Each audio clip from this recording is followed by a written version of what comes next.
Habang nakasitting pretty kami, schedule kami. Siya maglinis ng plato, maghugas ng plato, ako magsaing, magluto, mag-asikaso dito. So, ayan, ayan. Ayan yung kanyang Caterback na hugasan, guys. So, dahil maulan, no, walang trabaho siya eh. Maulan, guys, bagyo, bumabagyo. Kaya naghahati kami ng gawain. Total naman nandito sa bahay, di ba? Siya daw yung magkahugas ng plato. Ha? Hello guys! Maghugas ng plato dahil ako mamaya. Ay, ang dami pa dito, oh. Tighugas muna tayo ngayon. Siya yung maghugas, kaya ako daw magsasaing. Ako makakasikaso ng Hindi na almusal. kami ay kasi ulan, bagyo. Bumabagyo, guys. Kaya, ayan, ayan. Mamaya balikan natin kung malinis yung gawa. So, ayan ang kapaligiran. Guys, bumabagyo. Diyos mio. Ang lakas ng hangin. Tingnan nyo naman. Paano tayo nito makagalaw-galaw, maghanap buhay? Oh. Yan yung kapaligiran, puno ng dumi dahil hindi makapaglinis. Duwatrix. Tamang hugas ng plato, manood ng TV, mga person, ganyan. Tingnan natin kung tapos na. Oh, boy, di ba yan? Hindi pa tapos, guys. Sobrang daming hugasan niya, guys.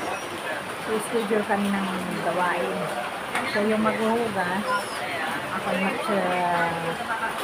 magluluto ng almusal.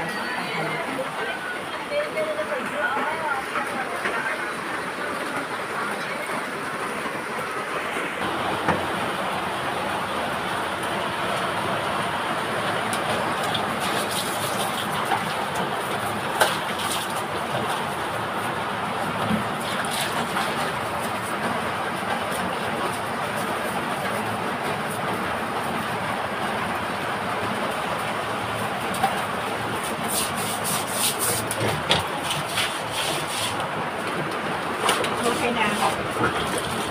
Ayan, guys. So, natin. Kaglinis na natin. Yan kasi kailangan natin magtambak ng ano. Pero yung aking sampayan dito lang, guys. Sa itaas ng CR, guys. Kailangan magtutulungan. Ayan.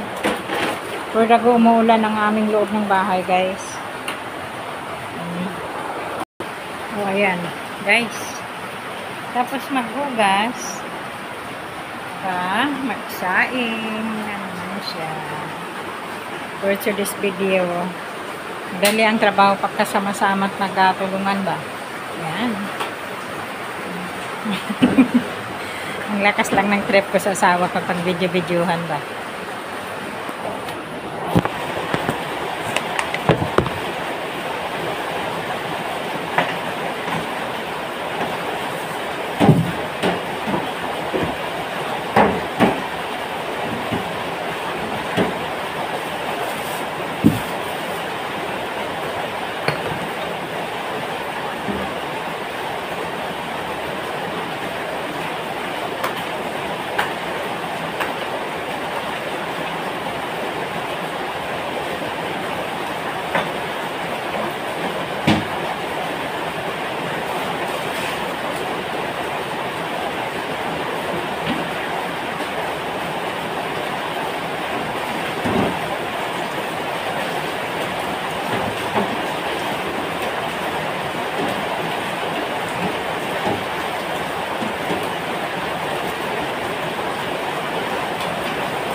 Tapos guys, operation punas ng baha. Operation. Nag-operation kami punas ng baha. No? Ayan guys. For the go. Magkasikaso na tayo ng pagsaing ng kanin. So, ayun lang guys. Naglinis na ang person. Bye-bye.